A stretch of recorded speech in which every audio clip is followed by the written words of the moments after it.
본문 말씀은 시편 102편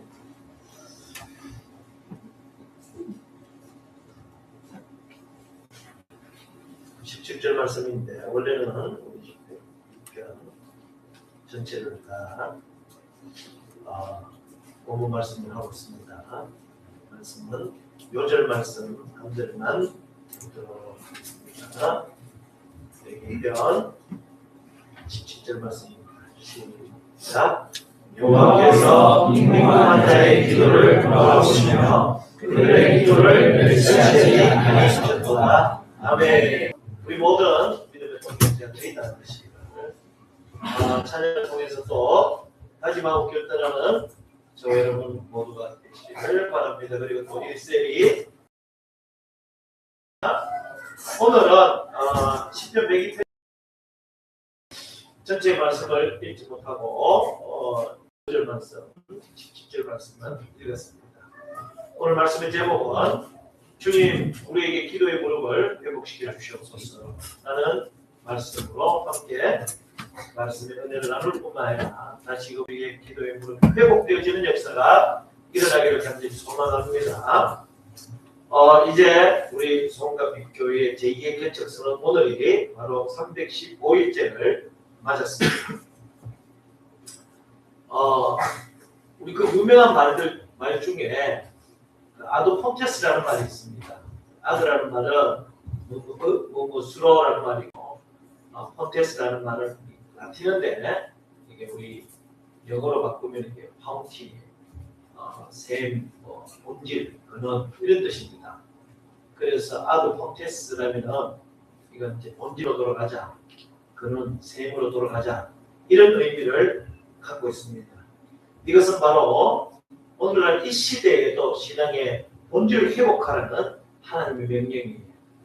우리가 제2의 개척선언을 한 것은 바로 이와 같이 우리 신앙의 본질, 예배의 본질, 믿음의 본질, 찬양의 본질, 기도의 본질로 돌아가자는 그런 선언입니다.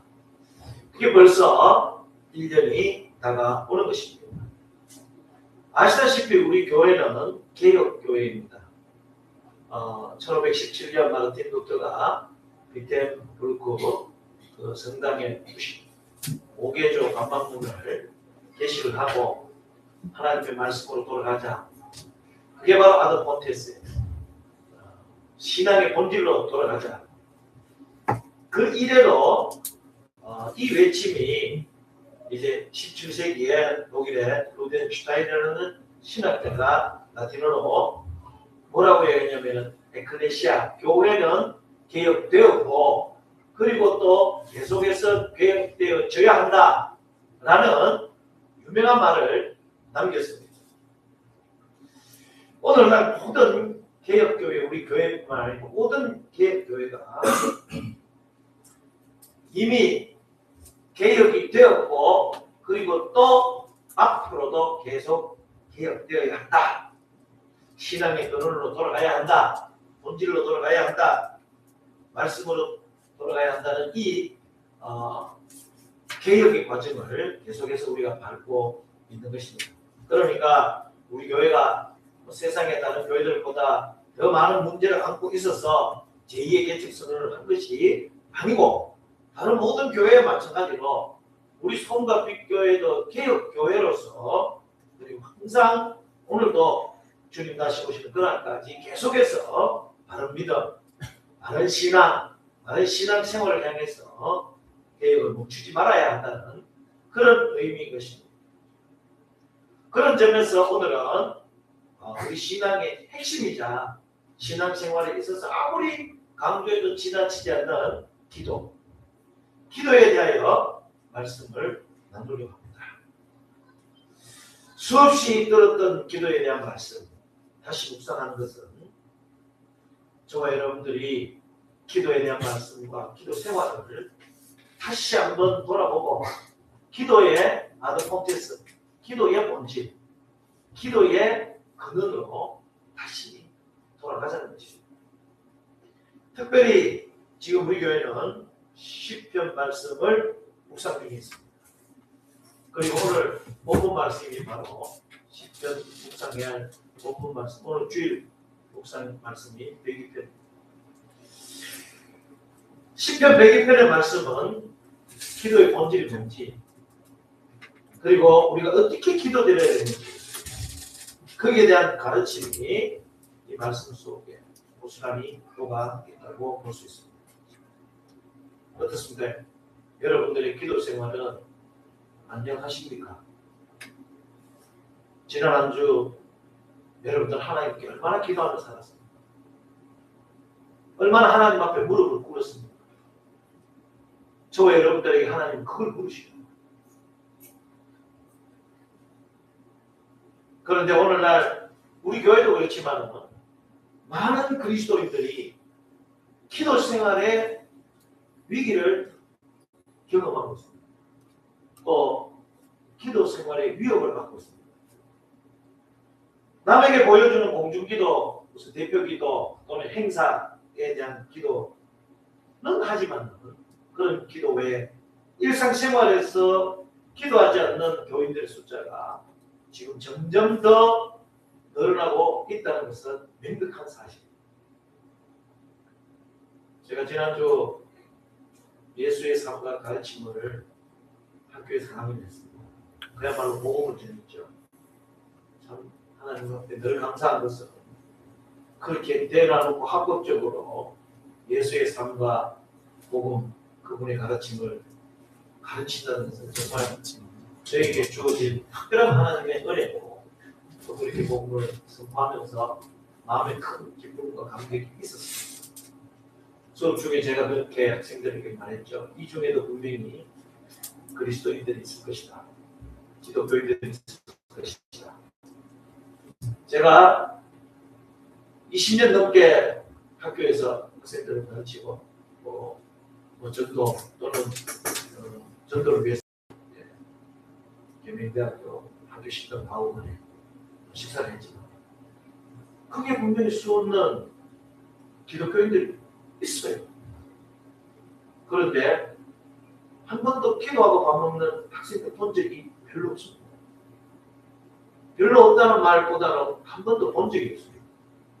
이게 오늘 한국 교회의 현실이고 또 우리 교회의 현실인지도 모르겠습니다. 그런데 중요한 것은 기도라는 것은 해도 되고 안 해도 되는 것 아닙니다. 우리가 기도에 그만큼 인색해졌다는 것은 하나님과 그만큼 멀어져 있다는 증거가 되죠. 왜 우리는 기도의 무릎이 약할까? 기도의 무릎을 하나님 앞에 드리지 못할까? 첫째로는 신앙생활에 기도가 얼마나 중요한지 모르기 때문에. 기도는 신앙생활의 선택이 아닙니다. 필수죠. 에베소서 6장 18절 말씀에 모든 기도와 간구하되 항상 성령 안에서 기도하고, 성령 안에서 성경은 항상 기도하라고. 이를 위하여 깨어 구하기를 항상 힘써라.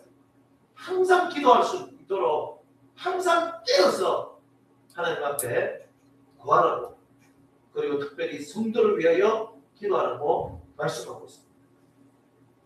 여러분 잘 아시는 데살로니가 전서 5장 17절 말씀, 쉬지 말고 기도하라.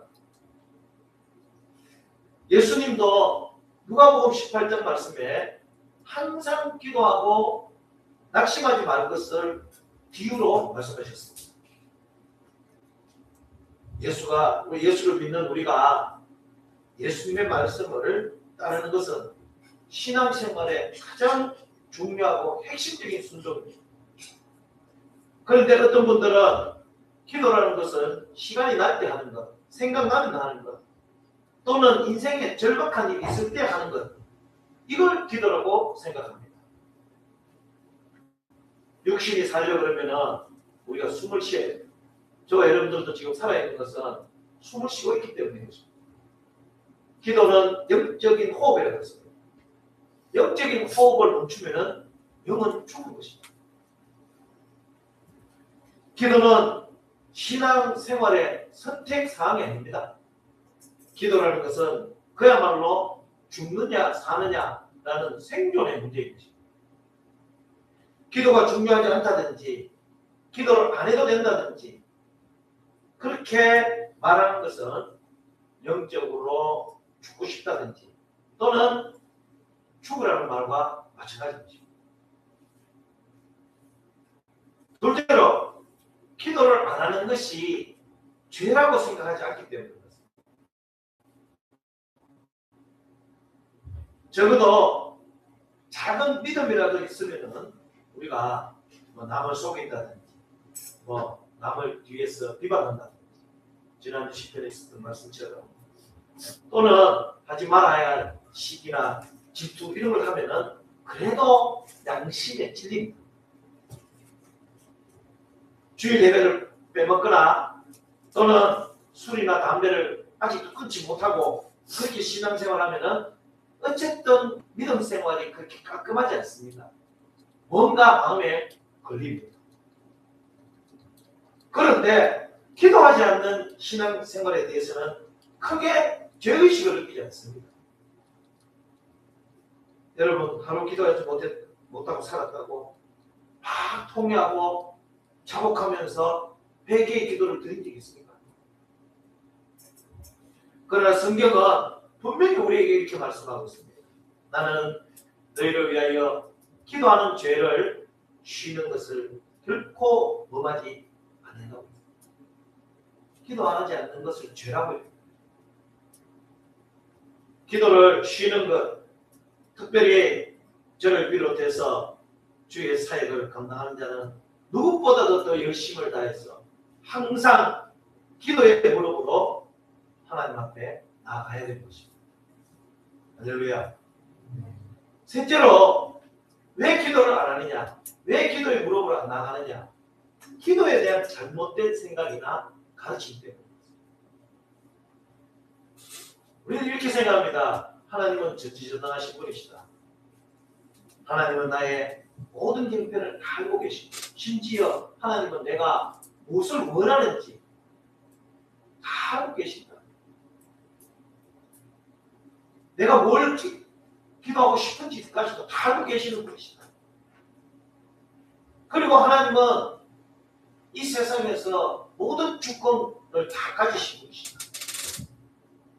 여러분 하나님의 주권을 인정한다는 것은 모든 것을 내 뜻이 아닌 하나님 뜻대로 행하신다는 것을 인정하는 것을 말합니다. 그러니까 하나님이 다 알고 계시고 하나님은 주권을 가지고 계시기 때문에 내가 뭘 하나님과 이야기한다고 해서 하나님이 내 기도를 들으시겠냐는 거죠. 하나님은 알아서 다 결정해 놓으셨는데 내가 굳이 기도할 필요가 뭐 있느냐. 하나님은 다 아시는데 내가 뭘 기도해야 될지도 아시는데 굳이 내가 기도할 필요가 뭐 있느냐. 이렇게 기도에 대한 잘못된 생각을 가지고 있는 사람도 있고 그것을 심지어 다른 사람들에게 가르치는 사람도 있습니다. 이거는 그 영혼을 보고 죽으라는 거예요. 이미 더 앞에 기도를 쉬는 것은 죄라고 했습니다. 죄 지으라는 거예요. 뿐만 아니고 하나님이 이렇게 모든 주권을 갖고 전지전능하신 분이시고 내가 기도해야 할 것까지 다 알고 계시지만 기도해야 할 이유를 성경에서 말씀하고 있어요. 그건 자기 생각이에요. 자기 논리고 다 알고 계신데 우리가 기도할 필요가 뭐 있냐. 이건 기도하기 싫기 때문에 자기 생각을 가지고 있는 것이고 하나님의 뜻과 말씀하고는 아무 관계가 없습니다. 왜냐? 여러분들 에스겔서 36장 37절 말씀에 보면은 이런 말씀이 있습니다. 주 여호와께서 이같이 말씀하셨습니다. 그래도 이스라엘 족속이 이같이 자기들에게 이루어 주시기를 내게 구하여야 할지라. 할렐루야. 이 말씀이 뭐냐면은 이미 하나님께서는 당신의 주권으로 이스라엘의 회복을 이미 약속하셨어요. 그리고 이미 이스라엘을 회복시켜 주시겠다고 결정하셨어요. 그럼에도 불구하고 하나님은 뭐라고 말씀하시느냐? 그래도 이스라엘 백성들은 이스라엘의 회복을 위하여 내게 기도해야 할지니라. 이미 다 결정하셔도 그래도 하나님이 우리에게 뭐라고 말씀하십니까? 내게 그래도 내가 다 이미 결정하고 나의 주권을 이미 다 정하였지만은 그래도 내게 기도해야 할지. 이게 하나님 말씀이에요. 제가 지어낸 이야기가 아니에요. 에스겔서 36장 37절 말씀. 기도라는 것은 하나님이 계획이 없으셔서 또는 하나님이 결정할 줄 모르셔서 우리에게 기도하는 게 아닙니다. 내 의견을 들어보시기 위해서, 그래서 내 의견대로 행하시기 위해서 하나님께서 우리에게 기도하라고 말씀하십니다. 그분의 선하신 계획에 하나님은 우리와 함께 동행하기를 원하십니다. 우리와 함께 사역하시기를 원하시고 그분의 선하신 계획과 그분의 선하신 결정에 우리도 함께 따르기를 원하시고 인격적으로 동참하시기를 원하시는 것이 바로 하나님께서 우리에게 기도를 요구하시는 이유인 것입니다. 여러분, 이게 관계성이에요. 우리가 부모가 앞으로 이제 좀 어린이날 오잖아요. 그래서 이미 또 어린이날 학비 못 사줄 거에 이래가지고 이미 또 뭔가 약속을 했습니다. 이제 이미 내 마음을 약속했단 말이에요. 주겠다 이것보다도 내 마음을 약속했어요. 그래도 뭐예요? 나한테 선물을 달라고 얘기해야 돼요. 왜? 부모와 자식의 관계성입니다. 하나님과 우리는 하나님의 기르시는 양, 그분이 자녀예요. 하나님과 우리는 아버지와 자녀의 관계예요. 하나님께서 주시기를 약속하셔도 내가 자식이기 때문에 하나님 앞에 기도하고 간구하는 것입니다. 할렐루야. 그게 바로 우리가 기도해야 될 이유고 기도의 무릎을 놔야 해요. 넷째는 기도를 해야 하는 영혼이, 기도를 해야 하는 그것은 바로 영혼의 호흡이고, 기도는 죄고, 기도는 주님의 계획에 우리를 동참시키시기 위한 하나님의 뜻이다. 이걸 알면서도 기도하지 않는 것. 아니, 기도를 못하는 것. 네 번째 이유가 뭐겠습니까? 많은 사람들이 이렇게 이야기를 합니다. 기도하면 해보라고 그러면 기도하는 법을 모르겠는데 기도하는 게 너무 어려운데 이렇게 생각하는 사람들이 있습니다. 그래서 기도를 안 합니다. 그럴 수 있습니다. 왜냐하면 대표님들 하나 보면은 기도에는 어떤 틀이 있는 것 같고, 그리고 기도는 또 좀 더 멋있는 말을 해야 되는 것 같고, 나는 또 그런 멋있는 말을 해야 될 생각도 잘 나지가 않고, 아직도 내가 뭐 믿음이 깊어서 이제 그 성경 구절을 이렇게 막 섞어가면서 기도할 수 있는 그런 형편도 못 되고, 내가 이렇게 기도하다가는 남한테 창피를 당하지 않을까. 하나님이 내 기도를 들어주시지 않는가. 그것보다도 내가 이 기도를 할 때에 누군가 내 기도를 들을 때 부끄럽다는 거죠. 왜? 기도를 못하니까. 기도는 여러분들 큰게 아닙니다. 기도는 하나님과의 영적인 대화예요. 대화. 물론 인간과 인간 사이에는 대화가 수준이라는 게 있습니다. 어떤 사람을 만나가지고 그 사람과 대화를 하는데 그 사람의 대화의 수준을 보면 그 사람의 수준이 보이는 거죠. 그래도 대화를 할 때는 어떻습니까? 뭔가 예의도 있어야 되고 법도 있어야 되고 이제 라인도 있어야 되고 뭔가 또 고상한 말을 또 주고받을 수 있으면 저 사람 좀 배운 사람이다. 아, 저 사람 좀 인격 있는 사람입니다.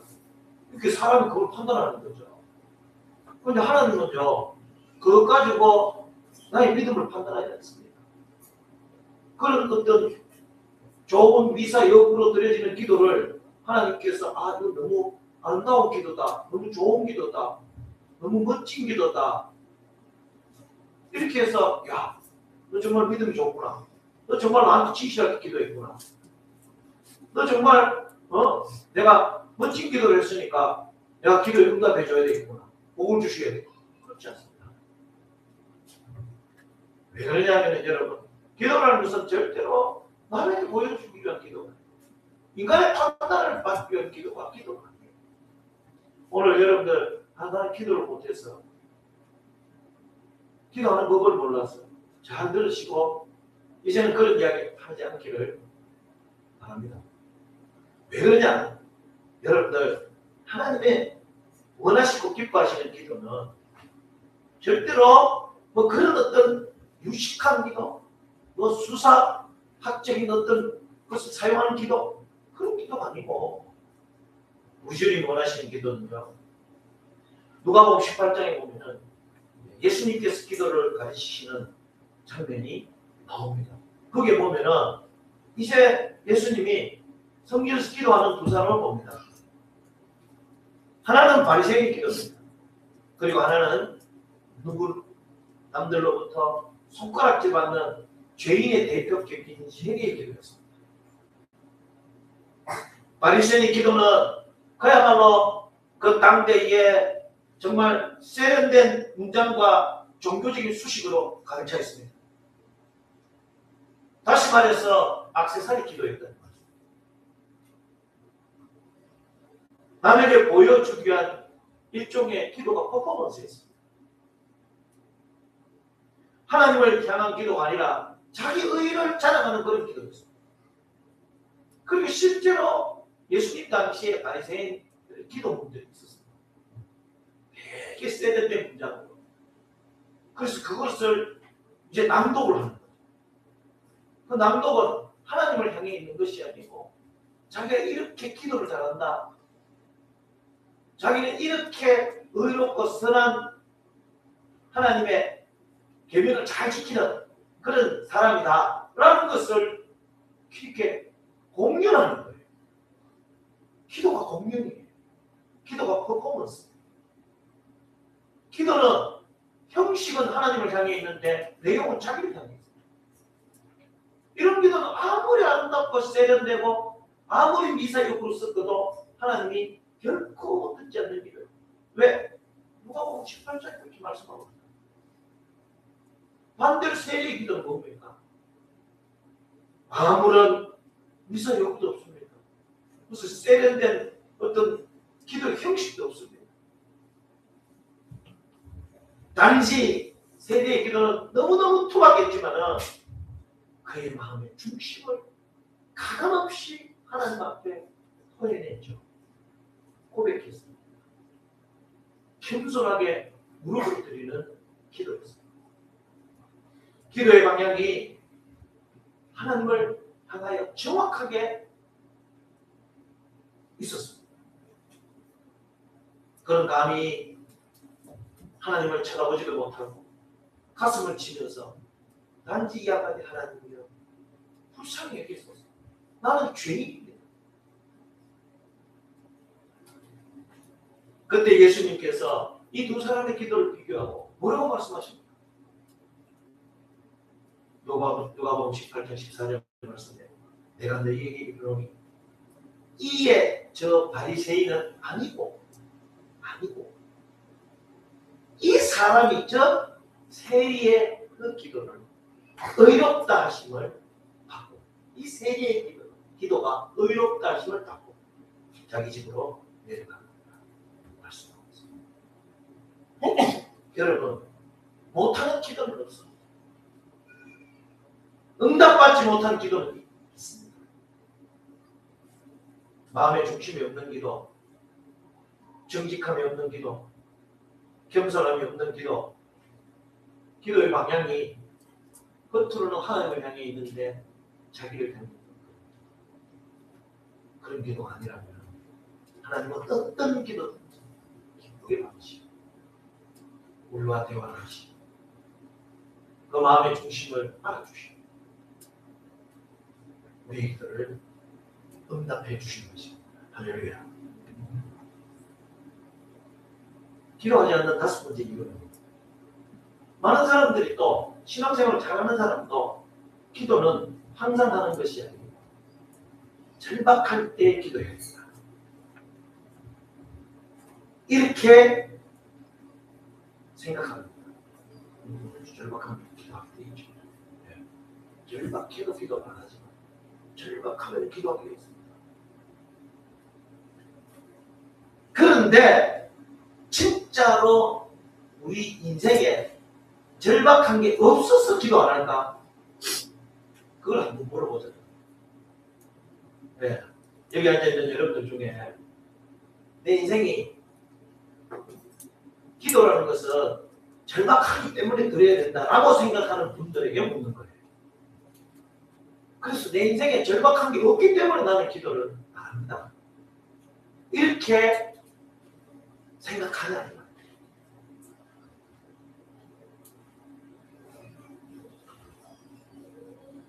실제로 절박하지만은 기도할 생각은 안 하거나 또는 많은 경우 절박한데도 자기가 절박한 줄 모르는 거예요. 그게 더 큰 문제예요. 자기가 지금 절박한데 정말 하나님을 붙들고 하나님이 없이는 하나님의 은혜 없이는 단 한순간도 내가 살 수 없는 그런 절박함이 내게 있는데도 그 절박함을 모른다는 거예요. 그게 큰 문제예요. 왜 우리가 절박하지 모를까? 절박하지. 왜냐하면 오늘날 현대인의 삶이 우리뿐만 아니고 절박하지만은 절박함을 덮어버리는 수많은 세상의 문화들로 갇혀 있습니다. 절박함을 못 느끼도록 만들죠. 그래서 저는 이 기도하지 않는 이 세대, 절박함이 있는데도 불구하고 절박하지 모르는 이 세대, 이 문화를 도파민 생성 문화다, 도파민 과잉 생성 문화다, 이런 이름을 붙여봤습니다. 도파민이라는 이름은 문제가 있죠. 일시적으로 뇌에서 흐르는 쾌락 호르몬입니다. 이런 게 지속적으로 공급이 되어지면 일시적이지만은 자기의 절박함을 잊어버리도록 합니다. 망각하도록 만듭니다. 여러분 생각해 보세요. 인생이 고독하다. 사실 우리가 다 외롭거든요. 그런데 요즘은 외로움을 두고 기도할 필요 없습니다. 왜? 스마트폰만 열면은 우리의 외로움을 다 알려줘요. 도파민이 마구 생성돼요. 우리 굉장히 고독해도 고독합니다. 외로워도 외로워도.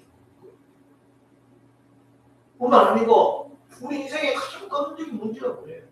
죽음에 대한 두려움이나 미래에 대한 두려움이나 그런 염려라든지 근심이라든지 그런 것들이 우리 삶에 얼마나 절박한 문제예요. 근데 그런 것도 뭐예요? 여러분들 그런 두려움도 미래에 대한 불안도 뭐 유튜브만 열면은 알아서 다 해결해요. 유튜브에서 쇼츠나 인스타에 딜이나 뭐 이런 것들 열면은 정신없어요. 뭐 내가 뭐 미래에 대한 염려가 있는지 없는지도 모르고 내가 뭐 죽음의 존재인지 아닌지 그런 것도 모르는 거죠. 그냥 거기에 중독되어서 사는 거예요. 그러니까 우리가 마약만 안 맞을 따르면지 마약 안 사도 있지만 실제로 그런 마약에 다 취해 사는 거예요.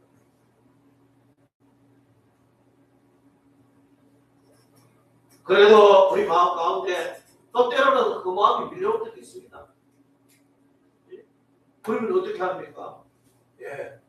우울해지거나 이러면은 급하게 자기가 좋아하는 물건을 갖다 주문하면은 이제 그 기다리는 시간, 그 박스를 뜯는 그 순간, 지금 도달할 것이라는 문자가 오는 그 순간, 도파민 과잉이 다 있고 거기에서 큰 위로와 쾌락을 느끼죠. 주님의 위로가 필요 없는 세상에 살고 있고요. 뿐만 아닙니다. 네? 우리의 마음의 평안을 어디에서 누립니까? 어거스틴은 내가 주님의 품 안에 안겼을 때 비로소 평안함을 누린다 고백했는 거예요. 우리의 평안은 거기에 있지 않잖아요. 어디에 있습니까? 네. 맛집을 투어하고 이제 새로 생긴 좋은 카페에 앉아가지고 거기에서 하는 위로와 평안을 누립니다. 그게 일시적인 것을 뻔히 알면서도 그것이 우리 인생의 어떤 문제를 해결해 줄 수 없다는 것을 다 알면서도 우리 인생의 모든 두려움이나 불안이나 우리 인생의 구원이나 영원한 생명이나 하나님의 나라나 우리 인생의 모든 문제들이 다 주님 안에서 해결되어질 줄 뻔히 알면서도 우리는 정신없이 세상이 주는 기도하지 못하게 합니다. 이 모든 것들이 사실은 뭐예요? 십자가예요. 구원의 십자가. 그 어떤 것도 우리를 죄와 사망의 권세로부터 구원해 줄 수 있는 그런 십자가 아닌데도 우리는 뭐예요? 끊임없이 그런 가짜 십자가에 쏘아갑니다. 그렇지? 네. 여기에 평안이 있는 줄 알고, 저기에 안식이 있는 줄 알고, 저기에 위로가 있는 줄 알고, 저기에 구원이 있는 줄 알고. 그렇게 우리가 살아가는 거예요. 여러분, 우리는 절박하지 않는 게 아니에요. 절박함을 다 있도록 그렇게 세상이 우리를 그렇게 만드는 거예요, 지금. 그걸 안 해요. 옛날에는 그런 문제를 두고 다 그런 게 없으니까 주님의 위로를 기다렸습니다. 기도에 무릎을 꿇었다. 내 인생의 문제를 두고, 구원의 문제를 두고, 하나님 나라를 두고, 영생의 문제를 두고 기도 나갈 수밖에 없었습니다. 그러니까 오늘날 그런 일시적인 쾌락과 도파민 과잉, 도파민을 만들어주는 그런 것들이 가짜 십자가들이 오늘 너무 많기 때문에 우리는 다 구원받았는 줄 압니다. 우리의 인생의 모든 문제를 다 해결받았는 줄 압니다. 우리 모두가 다 죄와 사망의 권세에서 다 자유케 될 줄 압니다. 그러나 그것은 우리에게 그 어떤 해결책도 되어줄 수가 없는 것입니다. 그러니까 우리가 기도의 무릎을 꿇지 않는 거예요. 도파민이 지배하는 이 마취의 시대. 그러나 조금만 우리가 영의 눈을 뜨고 보면은 결국은 이 모든 것들은 우리로 하여금 하나님의 나라를 누리지 못하도록, 하나님 앞에 무릎으로 나아가지 못하도록 철저하게 가로막는 흑암의 권세, 마귀의 역사라는 것을 꼭 기억하시기를 주의를 줍니다.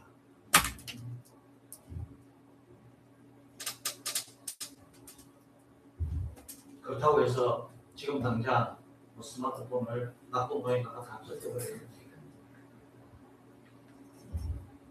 당장 카페도 끊고 당장 어디 쇼핑도 하지 마라. 그런 얘기가 거기에 구원이 없다는 걸 알아야 돼요. 바로 거기에 진정한 그리고 영원한 위로와 평안이 거기에 있지 않다는 것을 알아야 돼요. 하나님의 나라는 기도의 무릎으로 나아가는 자에게 주어지는 하나님의 은혜라는 것을 자각하고 깨닫고 깨어 있어야 한다는 말씀입니다.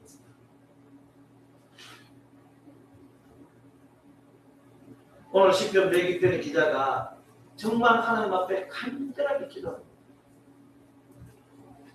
그는 지금 이렇게 수많은 도파민 과잉 생성의 문화로 가득 차, 그래서 외로운 줄 모르는 고독한 줄 모르는. 그러나 여러분들 우리는 실제로 주님을 떠나면 고독한 존재, 외로운 존재, 구원받을 수 있는 존재. 지난주에 우리 어머니한테 갔다가 원장님하고 얘기를 자주 나누니까 정말 깜짝 놀랐습니다. 무슨 이야기를 하는가? 지금 제가 뭐 그런 정치라든지 별로 관심 없기 때문에 뭐 그런 유튜브 이런 걸 잘 안 봅니다. 그래도 참 이 사람 참 반듯하고 똑똑하다는 사람이 있었습니다. 그 사람이 김진이라는 거예요. 그 양반이 뭐냐면 중앙에 있고 주필 논설 위원 주필 출신이고 되게 스마트하고 생긴 것도 아주 털이 좋은 털이 그리고 재산도 뭐 죽지 않대. 그 장모님한테 다 들었어요. 제가 공개해요. 그래서 집에 와서 제가 검색을 해보니까 정말로 그런 얘기가 안 돼요. 재산도 200몇억이 있었다며. 근데 그 양반이 4월 뭐 며칠인가 인천대교로 자동차를 끌고 거기 그냥 투신자 살았어요. 여기 알고 있던 이름이어서 되게 깜짝 놀랐습니다. 한 부족함이 없는 분이 유서에 적었어요. 더 이상 내 삶의 동력을 잃었다. 동력을 잃었다. 그분은 물론 크리스천이 아닙니다. 삶의 동력을 잃었다는 것은 그분이 가족이 없는 거죠. 부인이 없는 것도 자녀들이 없는 것도 돈이 없는 것도 그분이 뭐 유명하지 않는 것도 아니고 그분이 뭐 나름대로 우리 대한민국에서 그래도 뭐예요? 엘리트로 살아가는 사람. 뭐가 부족해가 나이도 아직 얼마 되지 않고 나보다 한 살 많더라고. 찾아보니까 왜 그렇게 그 인천대교에 자동차 끌고 들어가고 가지겠습니까? 삶의 동력이 이렇다. 그 순간에 가장 극심한 우울증과 그 순간에 가장 극심한 고독감을 느꼈다.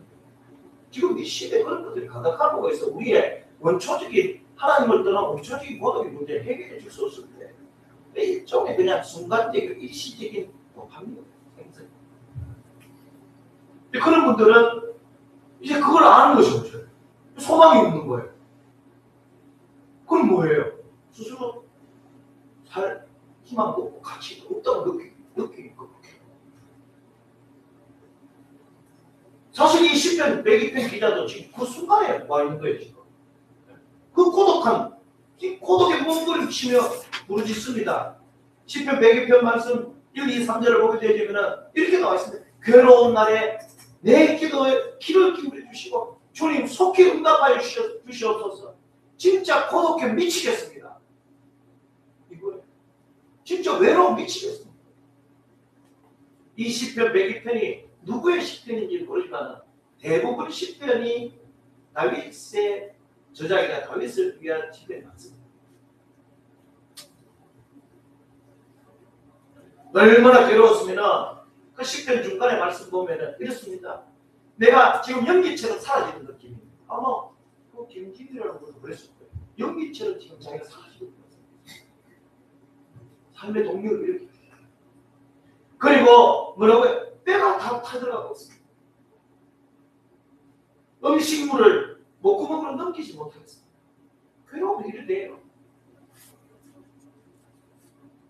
그리고 자기의 마음이 마치 풀이 시든 것처럼 메말라 버렸다고 고백하면서 지금 자신이 당하는 진짜 감당할 수 없는 좌절과 절망의 늪이라고 고백합니다. 심지어 참 6절, 7절 말씀에 가슴을 와닿는 말씀이에요. 네? 이 정도 고독이 어떻게 그 시편 기자에게 느껴지느냐. 자기는 광야, 그 아무것도 없는 광야에 있는 돌멩이 같고 그리고 또 황무지, 황폐한 곳에 있는 부흥이다. 심지어 밤새도록 이 집행 기준은 밤새도록 그 괴로움에 고독해, 그 외로움에 밤새도록 잠을 못 잤다는 거예요. 자기 자신의 모습처럼 지붕 위에 고독한 참새 한 마리가 밤새도록 있는 것처럼 그와 같이 자기가 느꼈다. 이렇게 지금 고백하고 있어요. 8절 말씀 보면은 사방에서 원수들이 자기를 비방하고 저주하고 있다고 고백합니다. 근데 참 놀라운 것은 사방에서 원수들이 자기를 저주하고 비방하고 있으면은 어떻게 기도해야 맞습니까? 하나님, 나는 이런 상황 때문에 고독해 못 살겠습니다. 외로워 죽겠습니다. 그러니까 저들을 제발 좀 없애 주십시오. 이렇게 나를 대신하여 복수해 주십시오. 이렇게 기도해야 될 텐데 이 시편 102편의 기자는 9절 10절 말씀 보면 뭐라고 합니까? 이 모든 것이 주님의 진노입니다. 이 모든 것이 자기를 향한 주님의 분노입니다. 주님이 나를 던지신 겁니다. 이렇게 회개하고 고백합니다. 이 시편 기자의 기도는 전혀 꾸밈이 없습니다. 그야말로 마음의 중심을 가감없이 회개하고 오직 주의 구원만이 유일한 자기의 소망임을 정말로 무릎을 꿇고 통곡하면서 신실하신 주님을 간절히 부르짖고 기도하고 있습니다. 우리는 그런 일시적인 것에서 혹시 나를 구원해 줄까 싶어서 몸부림친다면 이 시편 기자는 하나님 앞에 단독적으로 나가서 무릎 꿇고 기도하며 자기의 가감없는 마음의 중심을 하나님 앞에 올려드리는 거예요. 그리고 그는 하나님 앞에 오늘 읽은 본문 말씀에 뭐라고 이야기하고 있습니다. 빈궁한 자입니다. 빈궁한 자입니다. 빈궁이라고 그러니까 되게 시편 기자가 물질적으로 되게 가난해가지고 그렇게 빈궁한 자를 고백하고 있는 것이다. 이 빈궁이라는 말이 히브리 원어의 아르아르예요. 아르아르. 이 빈궁한 자라는 말이 아르아르. 이 아르아르라는 말은 공이 없는 상태, 물질적으로 부족한 상태가 아니에요. 아르아르라는 말은 원래 있듯이 뿌리채 뽑혀 완전히 발가벗겨진 상태. 그 상태가 아르아르. 자기의 삶도, 자기의 소망도, 인생에 대한 자기의 희망도 다 뿌리채 뽑혔습니다. 이제는 난 아무것도 의지할 게 없고 지시할 자도 없는 뿌리채 뽑힌 발가벗은 사람. 이게 바로 빈궁한다는 거죠. 그렇게 고백하면서 하나님 앞에 무릎으로 나아갑니다. 그는 정말로 광야에 던지진 존재였고 내 힘으로는 단 1초도 생존할 수 없는 극도의 결핍된 상태. 그 상태를 자기는 하나님 앞에 솔직하게 인정하고 하나님 앞에 무릎을 꿇은 것입니다. 기도는 이렇게 하는 거예요. 절박하면서도 절박 안 한 척하고 절박을 다른 데서 해결하려고 하고 그렇게 해서 오히려 뭐니까 절박이 더 큰 절박을 낳고 더 큰 절박이 더 큰 절박을 낳는 이런 악순환을 끊어요. 주님 앞에 자기의 모습을 솔직하게 내어놓고 무릎으로 주님 앞에 나아가십시오. 하나님, 나는 아르아르입니다. 나는 정말 빈곤한 자입니다. 주님의 도우심과 주님의 은혜 없이는 저는 단 1초도 내 삶의 문제에서 벗어날 수가 없습니다. 이게 우리의 고백이에요.